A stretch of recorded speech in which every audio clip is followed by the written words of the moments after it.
Praise the Lord. ഉൽപ്പത്തി പുസ്തകം 39 അധ്യായം 1 മുതൽ 23 വരെയുള്ള വേദഭാഗങ്ങൾ. എന്നാൽ യോസേഫിനെ മിസ്രൈമിലേക്ക് കൊണ്ടുപോയി അവനെ അവിടെ കൊണ്ടുവന്ന ഇസ്മായേല്യരുടെ കയ്യിൽ നിന്ന് ഫറവോൻ്റെ ഒരു ഉദ്യോഗസ്ഥനായി അകമ്പടി നായകനായ പോത്തിഫർ എന്ന ഒരു മിസ്രൈമ്യൻ അവനെ വിലയ്ക്കു വാങ്ങി.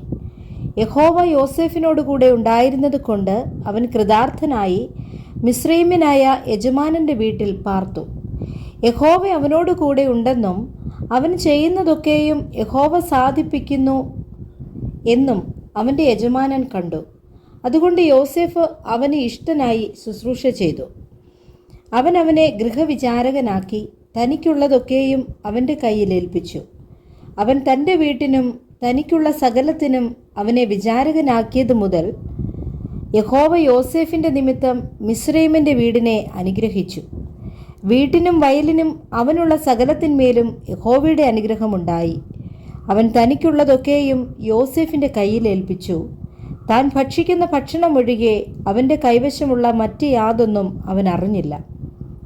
യോസേഫ് കോമളനും മനോഹര രൂപയുമായിരുന്നതുകൊണ്ട് യജമാനൻ്റെ ഭാര്യ യോസേഫിന്മേൽ കണ്ണുപതിച്ചു എന്നോടുകൂടെ ശയിക്ക എന്ന് പറഞ്ഞു. അവൻ അതിന് സമ്മതിക്കാതെ യജമാനൻ്റെ ഭാര്യയോട്, ഇതാ വീട്ടിൽ എൻ്റെ കൈവശമുള്ള യാതൊന്നും എൻ്റെ യജമാനൻ അറിയുന്നില്ല. തനിക്കുള്ളതൊക്കെയും എൻ്റെ കയ്യിൽ ഏൽപ്പിച്ചിരിക്കുന്നു. ഈ വീട്ടിൽ എന്നേക്കാൾ വലിയവനില്ല. നീ അവൻ്റെ ഭാര്യയാകയാൽ നിന്നെയല്ലാതെ മറ്റു യാതൊന്നും അവൻ എനിക്ക് വിരോധിച്ചിട്ടുമില്ല. അതുകൊണ്ട് ഞാൻ ഈ മഹാദോഷം പ്രവർത്തിച്ച് ദൈവത്തോട് പാപം ചെയ്യുന്നത് എങ്ങനെയെന്ന് പറഞ്ഞു.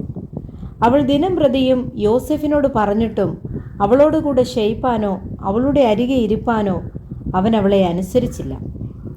ഒരു ദിവസം അവൻ തൻ്റെ പ്രവൃത്തി ചെയ്യുവാൻ വീട്ടിനകത്ത് ചെന്നു. വീട്ടിലുള്ളവർ ആരും അവിടെ ഇല്ലായിരുന്നു.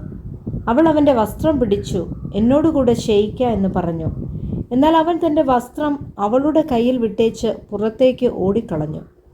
അവൻ വസ്ത്രം തൻ്റെ കയ്യിൽ വിട്ടേച്ച് പുറത്തേക്ക് ഓടിപ്പോയി എന്നു കണ്ടപ്പോൾ അവൾ വീട്ടിലുള്ളവരെ വിളിച്ച് അവരോട്, കണ്ടോ, നമ്മെ ഹാസ്യമാക്കേണ്ടതിന് അവൻ ഒരു എബ്രായനെ കൊണ്ടുവന്നിട്ടിരിക്കുന്നു.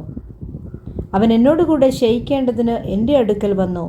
എന്നാൽ ഞാൻ ഉറക്കെ നിലവിളിച്ചത് കേട്ടപ്പോൾ അവൻ തൻ്റെ വസ്ത്രം എൻ്റെ അടുക്കൽ വിട്ടേച്ച് ഓടിപ്പോയി കളഞ്ഞു എന്ന് പറഞ്ഞു. യജമാനൻ വീട്ടിൽ വരുവോളം അവൾ ആ വസ്ത്രം തൻ്റെ പക്കൽ വെച്ചുകൊണ്ടിരുന്നു. അവനോട് അവൾ അവണ്ണം തന്നെ സംസാരിച്ചു. നീ കൊണ്ടുവന്നിരിക്കുന്ന എബ്രായദാസൻ എന്നെ ഹാസ്യമാക്കുവാൻ എൻ്റെ അടുക്കൽ വന്നു. ഞാൻ ഉറക്കെ നിലവിളിച്ചപ്പോൾ അവൻ തൻ്റെ വസ്ത്രം എൻ്റെ അടുക്കൽ വിട്ടേച്ച് പുറത്തേക്ക് ഓടിപ്പോയി എന്ന് പറഞ്ഞു. നിന്റെ ദാസൻ ഇങ്ങനെ എന്നോട് ചെയ്തു എന്ന് തൻ്റെ ഭാര്യ പറഞ്ഞ വാക്ക് യജമാനൻ കേട്ടപ്പോൾ അവന് കോപം ജ്വലിച്ചു. യോസേഫിൻ്റെ യജമാനൻ അവനെ പിടിച്ച് രാജാവിൻ്റെ ബദ്ധന്മാർ കിടക്കുന്ന കാരാഗൃഹത്തിലാക്കി. അങ്ങനെ അവൻ കാരാഗൃഹത്തിൽ കിടന്നു. എന്നാൽ യഹോവ യോസേഫിനോട് കൂടെ ഇരുന്നു. കാരാഗൃഹ പ്രമാണിക്ക് അവനോട് ദയ തോന്നത്തക്കവണ്ണം അവന് കൃപ നൽകി. കാരാഗൃഹത്തിലെ സകല ബദ്ധന്മാരെയും കാരാഗൃഹ പ്രമാണി യോസേഫിൻ്റെ കയ്യിൽ ഏൽപ്പിച്ചു.